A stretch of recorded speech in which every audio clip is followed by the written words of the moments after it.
Okay, so when writing a script, it's always best to find some kind of software that does it for you, because a lot of this stuff just sucks doing it in Word or whatever you're using.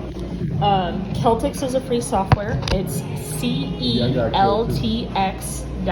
I got Celtics, but Perfect. All I right. don't know why I chose not to do it. I just put it on. I just went to my notes and started typing in my notes.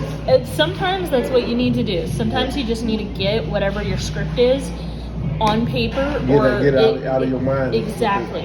And getting it out of your mind doesn't make it script worthy. Right. It makes it just a story ready to go.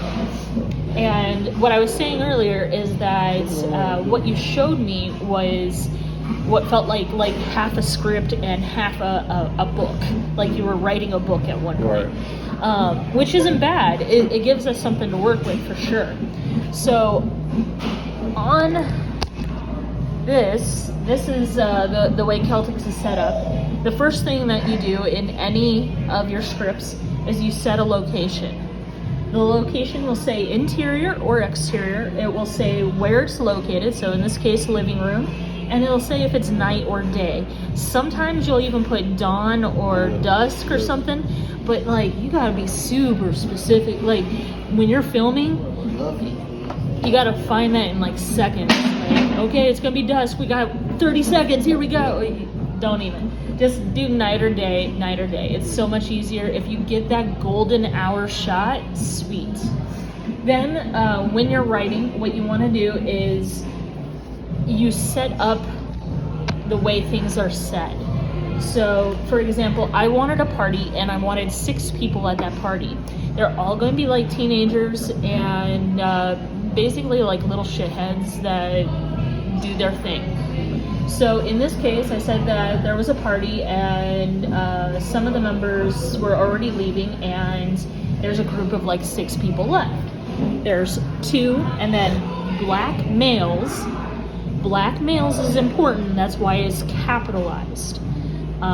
We want to know what color their skin is, and we wanted to know that they were male because it's very important to this particular script. The next, I then said 2 white males and then 2 white females. Anytime you start your descriptions of people, it needs to start with capitalizations, because that is what you're looking for in that person. That is the most generalized thing you're looking for. So if I were to describe you guys, I would start with 2 young African Americans or 2 black males. Very simple. So later, the next sentence down actually, I then give them names. Names are hyper important. So you capitalize their name no matter where it is in that script. If it's in the actions, it's capitalized. If it's in the, as they're talking, they're their character talking, it's capitalized. That's automatically done for you, thankfully. So I have Tyrus, I have Isaiah, I have Charles, I have Michael, and I think Tiffany and Jennifer were the other 2. Oh no, Stephanie and Jennifer were the other 2. So the names are capitalized also so that someone like the director can real quick grab their names and be like, okay, I need Stephanie to stand over here, I need Tiffany, or whatever her name is, to stand over here. I'm going to obviously have to change it to Tiffany because I keep doing that. But it's to grab the attention. When you start describing someone, it becomes its own sentence. You have to describe that person. So if I had to do that, I would be like, I have Maurice. He looks like he is late 20s, maybe early 30s. He wears a ball cap usually, and his clothes are a little wrinkled, but he sits there with a demeanor of happiness and excitement. So that would be my description of you. I already described you as a black male. I don't need to keep telling everybody you're black for the rest of the script. Like that, we already know you're black. It happened once. We don't need to keep saying it.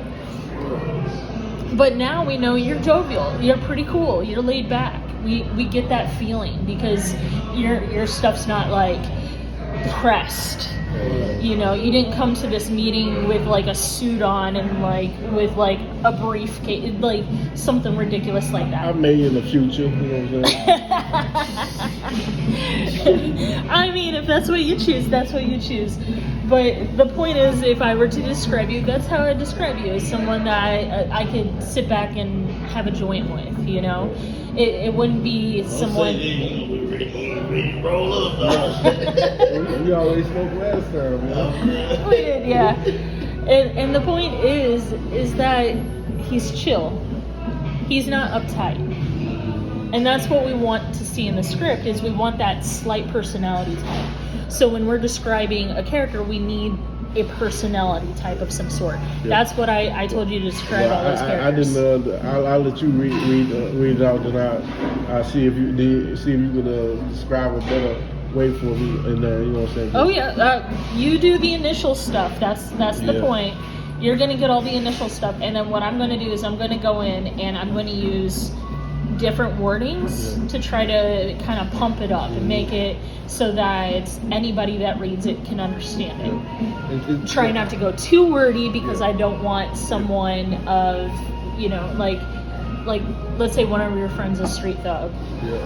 I mean, he's gonna know his weights and all that kind of stuff, but is he gonna know if I use, you know? Pretty much, and for the most part, I'm not putting people out of their character. These are already their characters. You know what I'm saying? It's just, that's it's just a little heightened. It's just that's exactly how you should write people that you already know. Is that you take their features, whatever it is, and excite them. Just make them bigger than they are. By a little bit. You don't have to go too far. Like I don't remember all the names. There were so many names in there, but let's say K. K's a drug dealer or something. I'm not saying he is, but let's say he is. So he's sitting on the porch of the house, and like you come over and you're like, hey, what's up? And he's like, nothing, just rolling, you know, and he's not paying attention to the rest of the world. He's just doing his own business.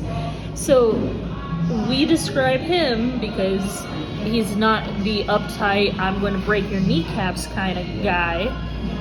As chill, laid back, just having fun with the world, don't need nothing in it. And then you pull him into a world of thriller, a world of like, oh crap, we actually killed a guy. What the shit do we do? And then his demeanor will go from I'm chill to I don't know what the fuck to do. Oh my god, I do not have enough meat in the world to make this work. So it's that kind of like feeling sometimes that you have to do, that even though his personality is this type, when he gets presented with something that is completely off